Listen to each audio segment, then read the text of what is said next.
Selamat pagi, salam sejahtera bagi kita semuanya. Bapak Ibu sekalian yang saya hormati, kita telah memulai menanam tebu yang ditanam secara modern dan kita harapkan nanti produktivitas dari tanaman itu menjadi lebih baik dan lebih meningkat. Karena apa? Kita tahu semuanya yang namanya impor gula konsumsi sampai saat ini kita masih mengimpor per tahun itu 1.088.000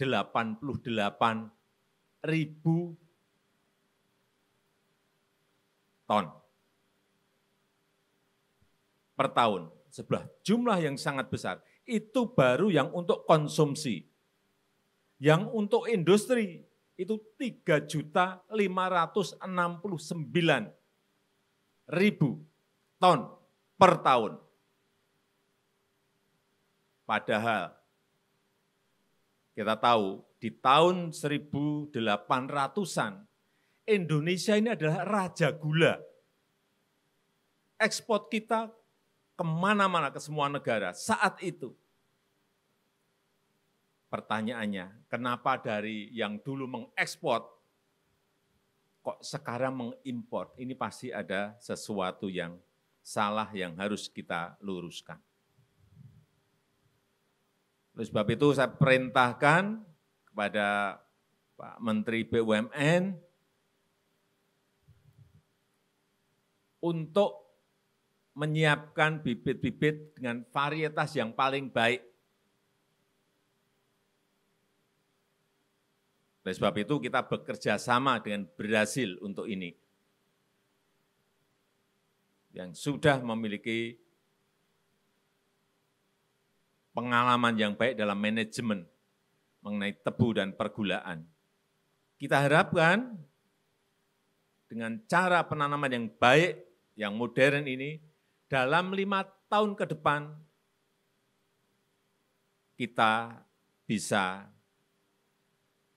mandiri dan ketahanan pangan kita, utamanya gula, bisa kita lakukan sendiri, tanpa harus mengimpor. Tapi memang butuh waktu, mungkin dalam jangka 5 tahun ke depan. Target kita seperti itu. Karena kita tahu semua negara sekarang ini pusing semuanya. Untuk urusan yang pertama, urusan pangan, yang kedua urusan energi, pusing semuanya. Dan kita memiliki kesempatan untuk menyelesaikan masalah-masalah ini. Oleh sebab itu tadi Pak Pahala menyampaikan, kalau kita ingin membuat E5, etanol 5, butuh kurang lebih 350.000 kiloliter, dan pabrik ini sekarang produksinya 30.000 kiloliter, artinya untuk yang E5 saja kita butuh 10 pabrik seperti yang kita lihat sekarang ini. Bayangkan, itu baru E5. Kalau nanti masuk ke E20, kita butuh, tinggal kalikan saja. Sangat banyak sekali yang masih kita butuhkan dari urusan tebu ini. Oleh sebab itu kerjasama yang baik antara petani dengan pabrik gulanya sendiri juga yang mesin-mesin lama ini juga akan segera semuanya kita rubah semuanya dengan mesin-mesin modern sehingga rendemennya tinggi, petani nanti juga diuntungkan karena rendemennya naik. Sampai kapanpun kalau mesinnya mesin-mesin lama, mohon maaf Bapak petani, akan sulit. Kuncinya ada di rendemen, benar enggak? Saya sudah lihat dulu beberapa pabrik, kalau diterus-terusan kayak gini, enggak akan, udah kita mau ngomong apa, enggak akan itu yang namanya tersolusikan. Ada solusinya, ada jalan keluarnya. Kuncinya memang bibit yang baik, mesin dengan rendemen, memberikan rendemen yang baik juga kepada petani. Kuncinya hanya ada di situ. Dan ini memang memerlukan investasi yang tidak sedikit, memerlukan uang yang tidak sedikit, tetapi sudah kita niatkan untuk merubah ini. Siapa yang tidak setuju, tunjuk jari. Ini yang akan kita lakukan. Sehingga nantinya selain gulanya terpenuhi, ada sisi yaitu karena gula juga menghasilkan molase, ini yang dipakai untuk membangun industri etanol, membangun industri bioetanol, yang juga akan memperkuat ketahanan energi kita. Kita juga tahu separuh dari energi yang kita gunakan itu, BBM yang kita gunakan itu, 50% itu impor semuanya. Supaya kita tahu, tidak boleh kita terus-teruskan ini. Karena kita, kalau tebu ini berhasil, kemudian B30 sawit itu bisa ditingkatkan lagi, ini akan memperkuat ketahanan energi negara kita Indonesia.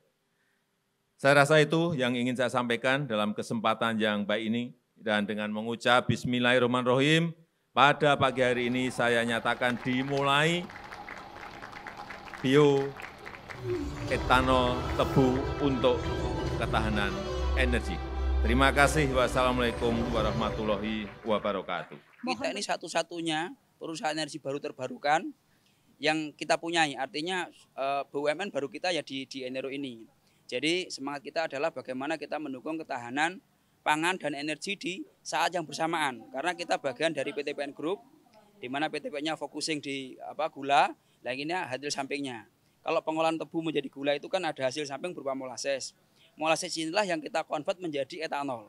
Rasionya umumnya antara 4:1, artinya 4 kilo molasses menjadi 1 liter etanol. Itu saat kita belum swasembada. Nantinya saat kita swasembada, pada saat kita mempunyai resources bahan baku yang cukup, yang kita lakukan adalah kita bisa memilih berapa banyak yang kita produksi sebagai gula, berapa banyak yang langsung kita convert menjadi etanol. Nah, yang hari ini kami berharap dengan momen yang sangat bahagia ini, kami berharap mandatori bahan bakar ini bisa segera berjalan begitu Pak. Minimal kalau ini segera berjalan, sudah ada role plan-nya, sudah ada modelnya begitu bahasanya, maka ke depan akan menciptakan seperti gunung es gitu Pak. Jadi seperti bola salju nanti akan menggelinding, karena secara potensi kami ini punya sekitar 1,5 juta ton molasses sejauh ini Pak. Sementara kita di pabrik ini kita hanya menyerap sekitar 120.000 ton.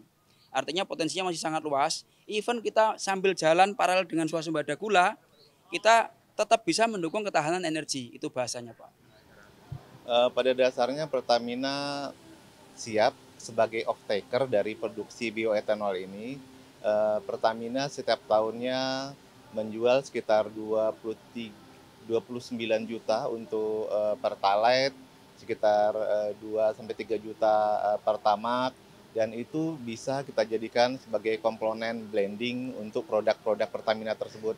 Memang skalanya saya lihat masih terbatas ya, produksi bioetanolnya sekitar 30.000 KL per tahun.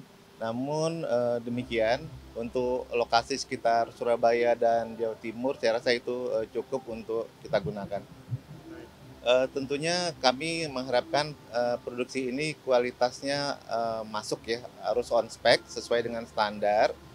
Kemudian yang kedua adalah masalah harga. Tentunya kami harapkan ketika blending ini dilakukan, harga yang disampaikan ke kami itu cukup kompetitif untuk menjadikan produk ini kita jual ke pasar domestik.